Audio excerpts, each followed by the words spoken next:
I'm Dr. Kyle Varner, and I'm here at MedGlobal's clinic in Cucuta, Colombia, taking care of Venezuelan refugees. And I want to give you a little bit of an overview of how it works from the perspective of the volunteer physicians who come down from the United States or Canada to help out. So you'll fly into Bogota, probably, and then you'll catch a connecting flight to the city of Cucuta, which is right on the Venezuelan border. You can literally look at the mountains, and those are Venezuela.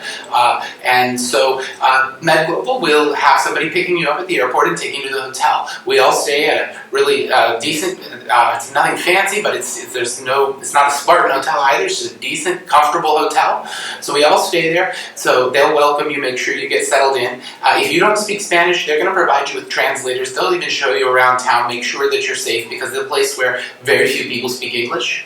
They'll bring you in the morning to the clinic, and you'll be seeing patients probably somewhere between 15 to 20 in a day.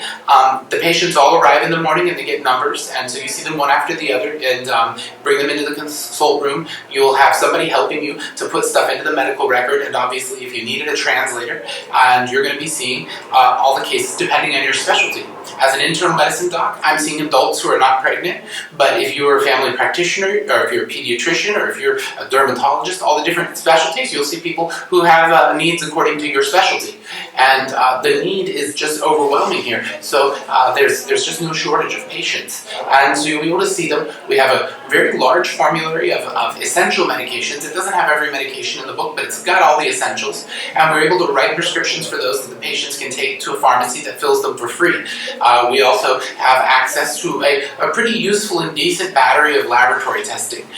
If you need something else, like an ultrasound, like a CT scan, and these kind of things, those are exceptional things that we can sometimes work out ways to get done, but those aren't always readily available. We are working with limited resources, but we do a heck of a lot with those limited resources. So you have to be comfortable with making clinical diagnoses, with understanding the resources that we have as a clinic and the situation the patients are in. A lot of these patients are transitory, so they come through Cucuta when they're on their way to other places. Cucuta's got about 1 million refugees at any given time, but almost every refugee comes through this city, and then they spread out and they go to other cities in Colombia, or they try to go to other countries like Ecuador, Peru, or Chile, which is the kind of the destination that most of the refugees think of as their dream destination, although it's pretty hard to get there right now. So you have this population, some of whom are here, living here and plan to stay here, but the majority of whom will plan to stay here, try to save a little bit of money for a journey onwards to somewhere where they think they have better economic prospects.